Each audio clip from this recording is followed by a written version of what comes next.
Welcome to the class tonight. সবাইকে আজকের ক্লাসে স্বাগতম। কেমন আছেন আপনারা? Tonight we are going to tackle a particularly interesting question. It is quite interesting and it is called labeling figure labeling. So it is quite common in IELTS listening. You get a map or a diagram in section 2 of IELTS listening test. However, you might also get a diagram that you need to label in IELTS reading, especially in IELTS academic reading. I'm not saying that GT candidates will not get it. They might absolutely get it in section 3 for the long passage. You do remember that there are two variants in IELTS reading, right? দুটো variant আছে। The first one is for student visa, যারা academic IELTS দিচ্ছে তাদের জন্য। The second one is for general training, তার মানে যারা skill migration করছে কিংবা ট্রেড মাইগ্রেশন করছে, পালস হিসেবে যাচ্ছে, অথবা যারা বয়স অনেক ছোট বাবা মায়ের সাথে যাচ্ছে তাদেরকেও জিটি এক্সাম দেওয়া লাগতে পারে। So there are different types of conditions where you might require to take a general training IELTS test. So if you're taking an academic IELTS, in that case আপনাকে 3টা long passage পড়তে হবে, and these are actually quite long, 3,000 to 4,000 words. So you have 60 minutes to answer 40 questions from these long passages. But if you're taking a GT test, the good news is that you don't have to read 3 long passages, but you do have to read 1 long passage, and 4 short passages will compensate for the other 2 long passages. So 4টা short passage এবং একটা long passage থাকবে general training IELTS এর ক্যান্ডিডেটদের জন্য। Let us start আজকের ক্লাসে। প্রথমেই আমরা যে জিনিসটা নিয়ে কথা বলবো সেটা হচ্ছে ফিগার লেবেলিং এর প্রশ্নটা দেখতে কেমন। হাউ ডু আই রেকগনাইজ, কিভাবে চিনবো যে এইটা একটা ফিগার লেবেলিং। দেখেন আমি এখানে একটা প্রশ্ন লিখেছি, লেবেল দ্য ডায়াগ্রাম বিলো। এইভাবেই পরীক্ষায় লেখা থাকবে, লেবেল দ্য ডায়াগ্রাম বিলো। তার মানে এই যে এখানে কথাটা বলেই দিল, labelling diagram. Choose one word, খেয়াল করেন এখানে বলেছে যে one word only from the passage. আমরা জানি যে ফ্রম দ্য প্যাসেজ মানে হলো এক্স্যাক্টলি যেভাবে প্যাসেজে লেখা আছে, তাই না? রকমের চেঞ্জ করা যাবে না। প্যাসেজে যদি লেখা থাকে ট্রান্সপোর্ট, আমরা কি ট্রান্সপোর্টেশন লিখতে পারবো? নো, পারবো না। যেভাবে বলেছে ঠিক সেভাবে আমাদেরকে লিখতে হবে। অলরাইট, সো প্রশ্নটার মধ্যে লেবেল দ্য ডায়াগ্রাম কথাটা থাকলেই আমরা বুঝে নিলাম যে এটা হলো লেবেলিং ডায়াগ্রাম। আচ্ছা ঠিক আছে, এখন একটা ডায়াগ্রাম লেবেলিং যখন আসবে তখন আমরা কিভাবে এইটাকে সলভ করব সেটা নিয়ে কথা বলি। তার আগে একটা কথা বলে রাখি যে এই 5 স্টেপ মেথড, এটাকে নাম দিয়েছি আমি 5 স্টেপ মেথড। 5 স্টেপ মেথডের স্টেপটা কি হচ্ছে, read the question and the instruction. Read the questions and the instructions very carefully, কারণ এখানে আমাকে মিনিং বুঝতে হবে। We need to understand the meaning as well as the instruction. Instruction কোনটা? এই যে এখানে যেটা বলেছে, দিস ইজ দ্য ইনস্ট্রাকশনস। আপনারা কি আমার লেখা পড়তে পারছেন? ইনস্ট্রাকশন, ওকে। সো এই ইনস্ট্রাকশন এবং প্রশ্নটা খুব ভালোভাবে পড়তে হবে। যখন আমি প্রশ্নটা পড়তেছি তখন আমরা কি করব? সেকেন্ড স্টেপে দেখেন, identify focus words. Focus word identification করতে হবে। এখন প্রশ্ন হলো ফোকাস ওয়ার্ড কাকে বলে? প্রপার নাউন আমার ফোকাস ওয়ার্ড হিসেবে যাবে। যে কোনো ধরনের নাম্বার আমরা ফোকাস ওয়ার্ড হিসেবে নিতে পারি, অথবা কোনো ধরনের টার্মস। কি ধরনের terms? Scientific terms, technical terms. এবং টার্মসের উপরে এইরকম একটা ইনভার্টেড কমা অথবা একটা কি থাকে? টার্ম মানে হলো যে কোনো একটা শব্দ, একটা স্পেসিফিক ফ্রেজ যেটা একটা নির্দিষ্ট প্রফেশনের লোকেরা বা এক্সপার্টরা ব্যবহার করে। যেটা সবাই ব্যবহার করে না, সেটা কারা ব্যবহার করে? এক্সপার্টরা ব্যবহার করে, সেটাকে বলা হয় টার্ম। ওকে, আচ্ছা। Number 3, once we have identified the focus word, যখন আমরা ফোকাস ওয়ার্ডটাকে আইডেন্টিফিকেশন করে ফেললাম, এবার আমরা থার্ড স্টেপে চলে যাবো, এন্ড দ্যাট ইজ স্ক্যানিং। আমাকে কি করতে হবে? স্ক্যান করতে হবে। না, অনেকেই মনে করে যে স্ক্যানিং করলেই আমরা আনসার পেয়ে গেলাম, ঠিক আছে, স্ক্যান করবো আনসার পেয়ে যাবো, এরকম ব্যাপারটা মনে করে। বাট আসলে ব্যাপারটা এরকম না। স্ক্যান কেন করতেছি? Find the location of the answer. So এটার আমি একটা ছোট্ট উদাহরণ দিই বা একটা অ্যানালজি ইউজ করি, তাহলে হয়তো আপনারা বিষয়টাকে বুঝতে পারবেন। ধরেন আপনি একটা চাবি খুঁজে পাচ্ছেন না, you are trying to find a key, okay? আপনার আলমারির চাবি বা আপনার বাইকের চাবিটা আপনার মনে নাই কোথায় রেখেছেন। আপনি আমাকে জিজ্ঞাসা করলেন যে, "ভাই চাবিটা কোথায় রাখছি দেখছেন নাকি?" আমি যদি বলি যে, "এই রুমেই কোথাও আছে, এই রুমে আছে।" তাহলে কি আপনি চাবি পেয়ে গেলেন? চাবি তো আর পেয়ে যান নাই, তাই না? আপনি চাবির লোকেশনটা জানতে পারছেন যে চাবিটা এই রুমে আছে। এই বাসার মধ্যে ৬ টা রুম, তার মধ্যে এই রুমে চাবিটা আছে এতটুকু আপনি জানতে পারলেন। But you have not yet found the key. আপনাকে এই রুমটা এবার ভালোভাবে খুঁজতে হবে, তাই না? সো আমি যেটা করেছি আমি আপনাকে ৬ টা রুমের জায়গায় একটা রুমের কথা বলেছি। সো আপনাকে ৬ টা রুম না খুঁজে এখন একটা রুমে খুঁজতে হচ্ছে। This is exactly what you do with focus words. Focus word দিয়ে আপনি কি করবেন? একটা প্যারাগ্রাফে ৭ টা বা ৬ টা প্যারাগ্রাফ থাকে একটা প্যাসেজে। ৬ টা বা ৭ টা প্যারাগ্রাফ থাকে। Paragraph A, paragraph B, paragraph C, paragraph D এইভাবে। আপনি যেটা করবেন যখন ফোকাস ওয়ার্ডটা পাচ্ছেন, ফোকাস ওয়ার্ড দিয়ে আপনি রাইট প্যারাগ্রাফটা খুঁজে পাবেন যে ঠিক আছে এটা প্যারাগ্রাফ C তে আছে বা এটা প্যারাগ্রাফ D তে আছে বা এটা প্যারাগ্রাফ F এ আছে। আপনি প্যারাগ্রাফটা লোকেট করতে পারবেন। বাট আপনি কিন্তু আনসার পেয়ে যান নাই। প্যারাগ্রাফটা এবার ভালোভাবে পড়তে হবে। You need to read the paragraph. কিন্তু মানে একটা জিনিসকে ওভার সিম্পলিফিকেশন করতে এমন একটা অবস্থায় চলে গেছে যে মানুষজন এখন Facebook, YouTube এ বলে যে মানে স্ক্যানিং করলেই আনসার পেয়ে গেলাম। মানে এরকম একটা ধারণা চলে আসছে স্টুডেন্টদের ভিতরে। যে স্ক্যানিং মানেই মনে হয় কি পেয়ে গেলাম আনসার। লোকেট করতে পারে 90% স্টুডেন্ট। ফোকাস ওয়ার্ড দিয়ে প্যাসেজে কোথায় আনসারটা আছে এটা 90% স্টুডেন্টরাই বের করতে পারে। যে প্যারাগ্রাফ ডি তে আনসারটা আছে। কিন্তু সবাই কারেক্ট করতে পারে না। তাহলে there is another step. First you locate and then you read and understand and comprehend. যেটাকে আমরা বলছি লজিক্যাল রিজনিং। ৩ টা স্কিল ডেভেলপমেন্ট এর কথা বলেছিলাম আমি reading a. The first one is comprehension, পড়ে বোঝা। Second one is logical reasoning. And third one is time management. So scanning করতেছি আমি টাইম ম্যানেজমেন্ট করার জন্য। টাইমটা কমানোর জন্য। But after that I need to read and understand, comprehend and I need to make a decision whether this is the right answer. Logical reasoning. ঠিক আছে?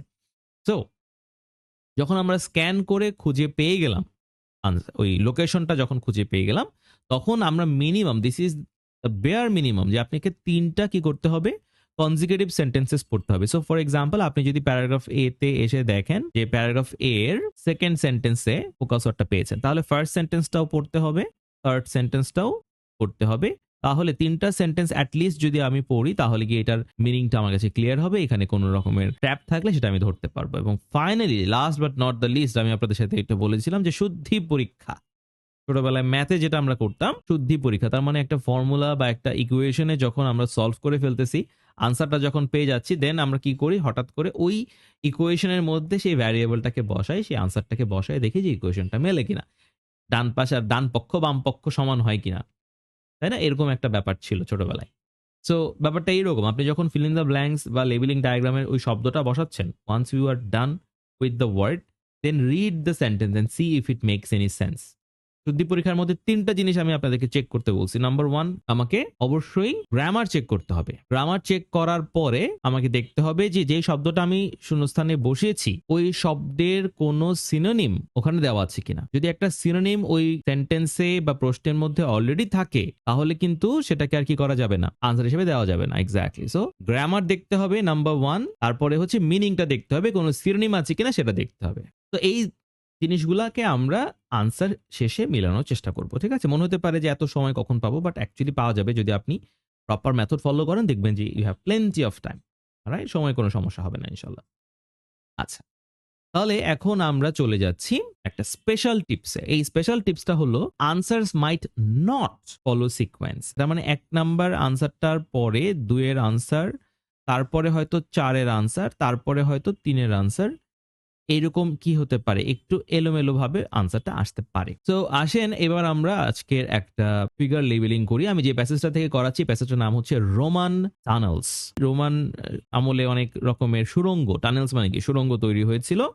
সেই বিষয়ে আজকের এই ফিগার লেবেলিং। এখানে আমি কিছু ছবি দিয়েছি আপনাদেরকে দেখার জন্য। প্রথমে আমরা যেটা করব সেটা হচ্ছে প্রশ্নটার দিকে তাকাবো। Let us look at the picture.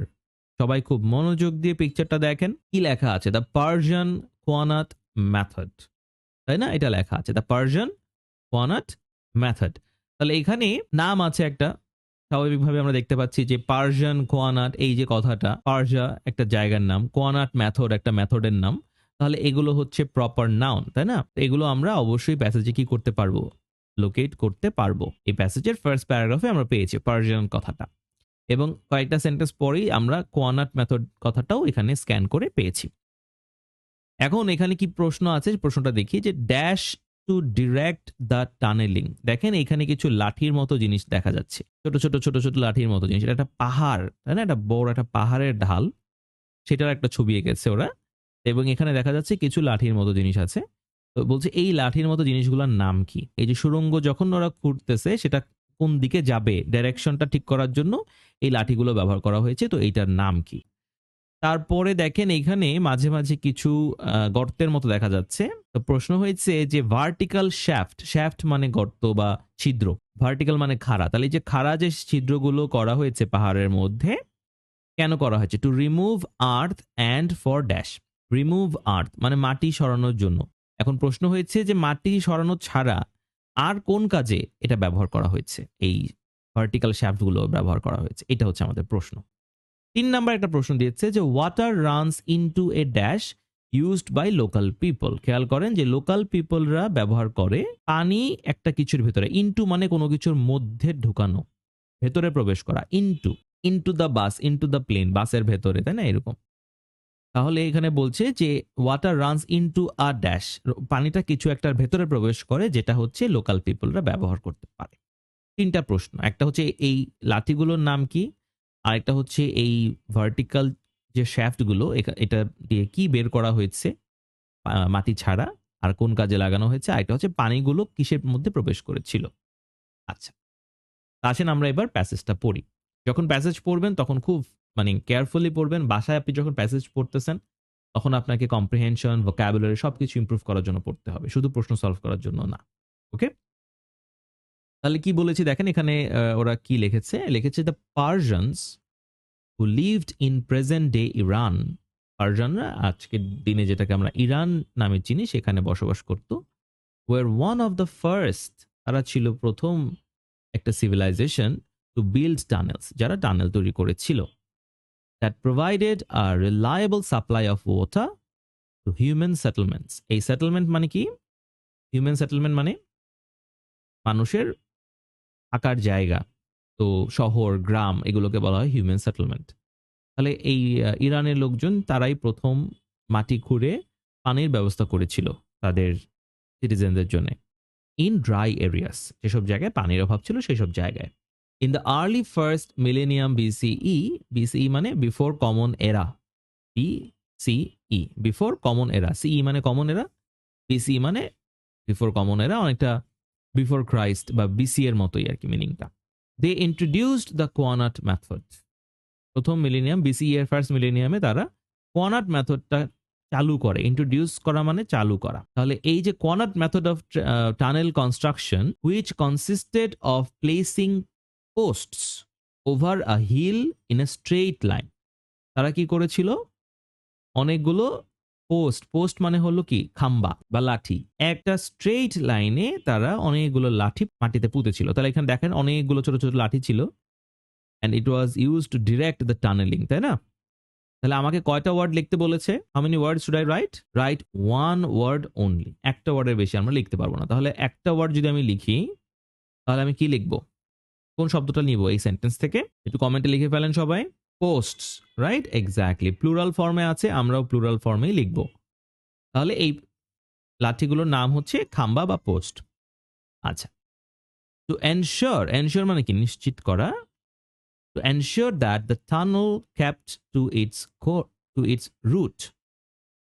তাহলে kept to its root মানে keep to মানে হলো কোনো কিছুর সাথে লেগে থাকা বা কোনো কিছু বজায় রাখা।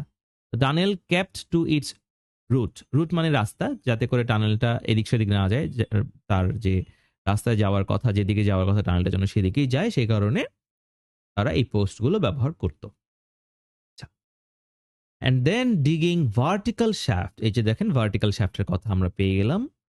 তারা ভার্টিক্যাল শ্যাফট ডিগ করেছে, খুঁড়েছে, into the ground at regular intervals. Regular interval মানে একটা নির্দিষ্ট দূরত্ব পরে পরে, এখান থেকে এটার দূরত্ব, সবগুলো দূরত্ব সেম। তাহলে রেগুলার ইন্টারভাল পরে পরে তারা ভার্টিক্যাল শ্যাফট করেছে। Underground workers removed the earth, এই যে রিমুভড দ্য আর্থ এটা আমরা এখানে পেয়েছি, remove earth, from between the ends of the shafts creating a tunnel. তারা মাটি সরিয়ে সরিয়ে টানেল তৈরি করেছে। আচ্ছা, দ্য এক্সকাভেটেড এর শব্দ আছে দেখেন, এক্সকাভেটেড, এখানে এক্সকাভেটেড মানে মাটি খোঁড়া, ডিগের একটা সিনোনিম হচ্ছে এক্সকাভেটেড, ডিগ মানে যা, এক্সকাভেট মানেও তা। তো এক্সকাভেটেড সয়েল, এই যে মাটিটা যেটা তারা খুঁড়ে বের করেছে, was taken up to the surface using the shaft, এই শ্যাফট দিয়ে মাটিগুলোকে তারা বের করেছে। হুইচ অলসো, এই যে এখানে আমার আনসারটা আছে যে which also provide ventilation during the work. প্রশ্ন ছিল মাটি সরানো ছাড়া আর কোন কাজে লেগেছে, তাহলে two remove earth and for dash. তাহলে একটা শব্দ যদি নেই, কোন শব্দটা নিব কমেন্টে একটু আমাকে জানান। Ventilation, yes. তাহলে এখানে কি বলেছে যে ভেন্টিলেশনের কাজের জন্য এটা ব্যবহার করা হতো, বাতাস ঢোকার জন্য। Once the tunnel was completed, যখন টানেলটা কমপ্লিট হয়ে যেত, it allowed water to flow from the top of a hill side, এটা এই যে উপরের থেকে পানি হিল সাইড, এই পাহাড়ের ঢাল বেয়ে কোথায় যাচ্ছে, টুয়ার্ডস আ ক্যানাল, একটা খালের দিকে যাচ্ছে। তাহলে পানিটা উপর থেকে একটা খালের দিকে যাচ্ছে, which supplied water for human use. এই যে হিউম্যান ইউজ কথাটা, এটাই হচ্ছে লোকাল পিপল, তাই না? এই লোকাল পিপল আর হিউম্যান ইউজ এই দুটা তো সিনোনিম। তাহলে পানিটা কোথায় যাচ্ছে, উপর থেকে নিচে কোথায় নামতেছে সেটা বলেন, একটা ওয়ার্ডে আনসার করতে হবে সবাইকে। ক্যানাল, বানানটাকে CANAL, canal. Very good, thank you. তাহলে আমরা পেয়ে গেলাম যে পাহাড়ের ঢালবে, এটা কোথায় যাচ্ছে, এখানে ক্যানালে যাচ্ছে। তাহলে 2 এর আনসারটা ক্যানাল হবে। তাহলে এখন একটা জিনিস খেয়াল করেছেন কি আপনারা, যে একের পরে আমরা 3 এর আনসার পেয়েছি, তারপরে আমরা 2 এর আনসার পেয়েছি, এটা কি খেয়াল করেছেন? 2 এর আনসারটা আমরা পরে পেয়েছি, 3 এর আনসারটা আমরা আগে পেয়েছি। তাহলে কি হয়েছে, সিরিয়ালটা এখানে কিন্তু আর মেনটেন করে নাই, তাই না?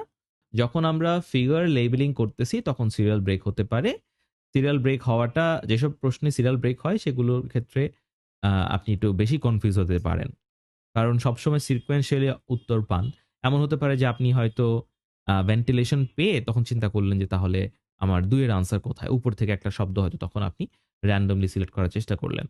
তখন কিন্তু আনসার ভুল হয়ে যাবে। সো মাথা ঠান্ডা রেখে ফিগার লেভেলিং করবেন। মনে রাখবেন যে এটা সিকোয়েন্স ব্রেক করতে পারে। সো যদি 3 এর আনসার আগে আসে, 2 এর আনসার না আসে, তাহলে এটা নিয়ে ওয়ারিড হওয়ার কিছু নাই।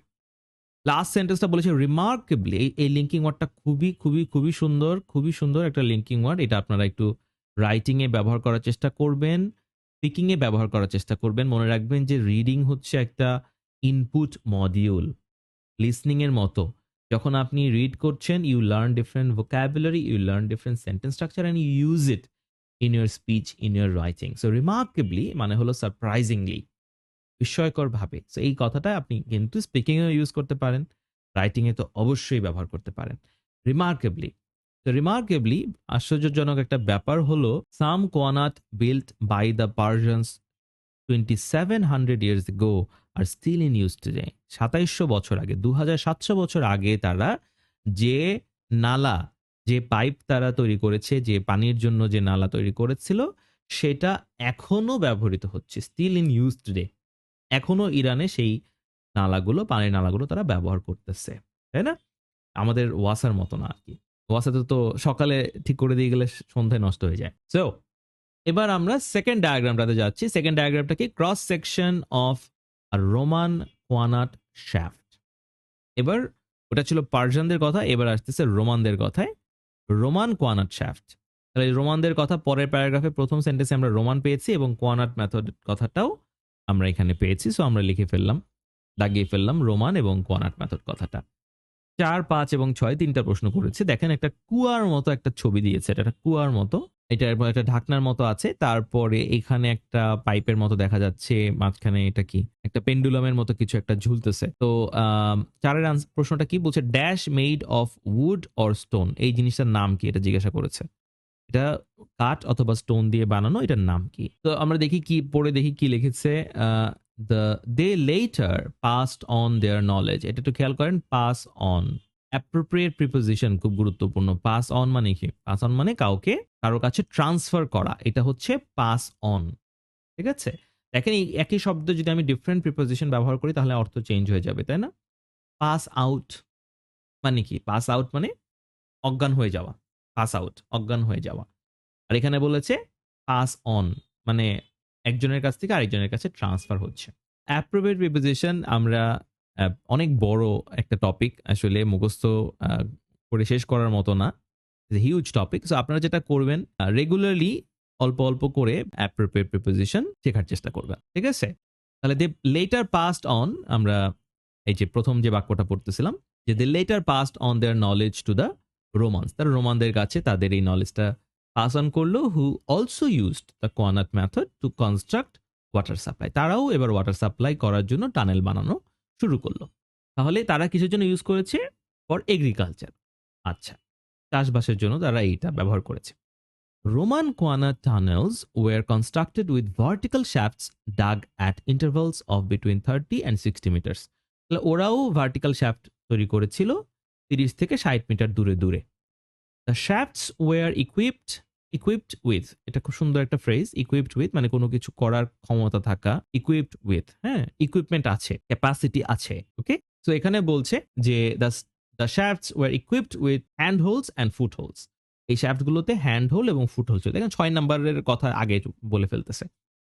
তাহলে এটার ভিতরে কি ছিল? হ্যান্ড হোল্ড এবং ফুট হোল্ড ছিল to help those climbing in or out. কেন ছিল হ্যান্ড হোল্ড এবং ফুট হোল্ডটা? যাতে করে ভেতরে ঢোকা যায় এবং বেরোয়া যায়। তাহলে আমাদের প্রশ্ন ছিল ইউজড ফর ড্যাশ, কিসের জন্য ব্যবহার করা হয়েছিল?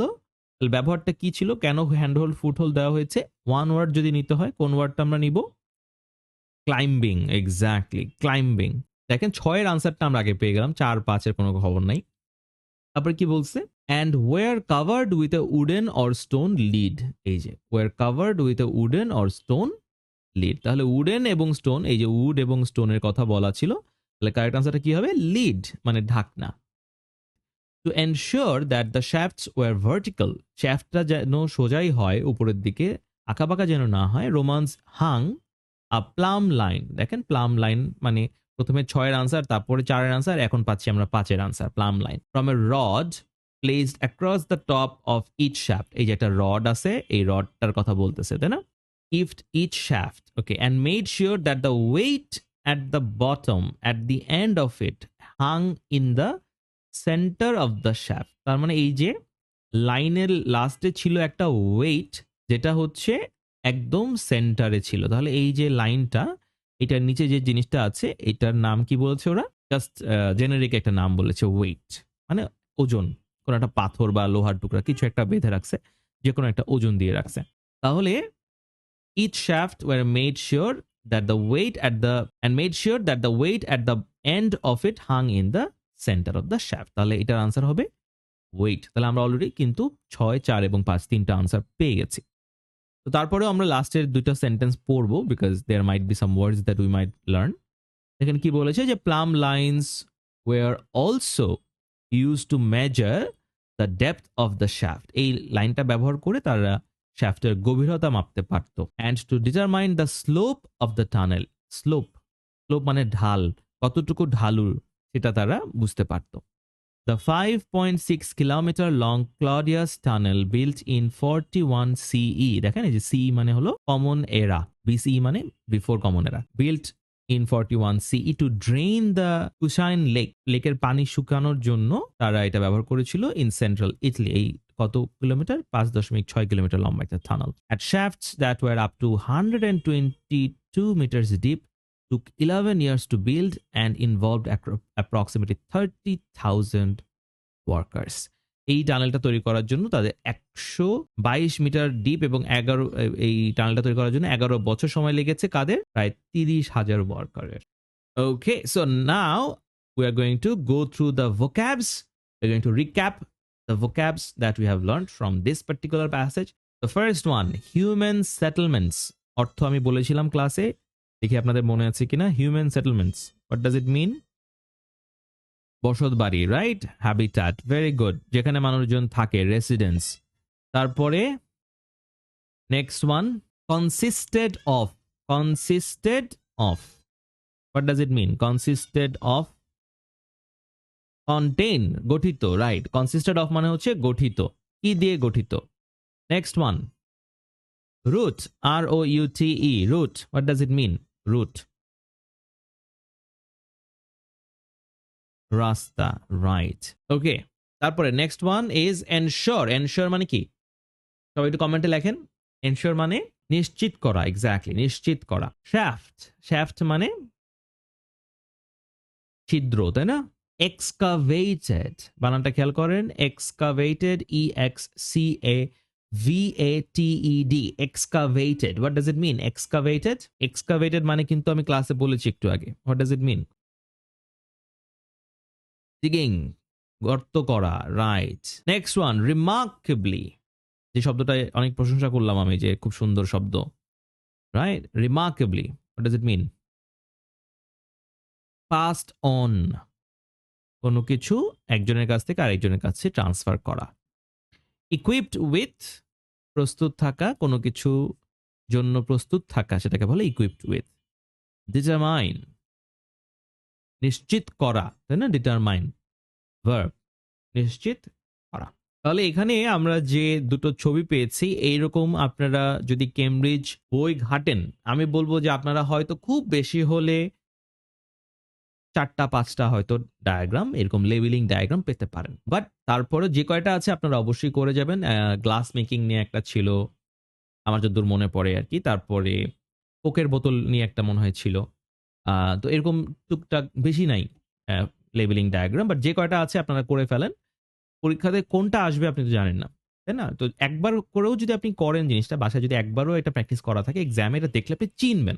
আপনার মনে থাকবে যে হ্যাঁ, এটা আমি করেছি। You will not panic. আর যদি আপনি একবারও না করেন, তাহলে এক্সামে গিয়ে হয়তো আপনি চিনবেন না প্রশ্নটা, তখন আপনার কাছে মনে হবে এটা কেমনে আনসার করবো, এটা কি লিখবো? You will start panicking. Alright? Do work at home. If you have any questions, any um, difficulty that you face in the class, do let me know and I will be happy to help you. Alright, দেখা হবে ইনশাআল্লাহ next ক্লাসে। আল্লাহ হাফেজ।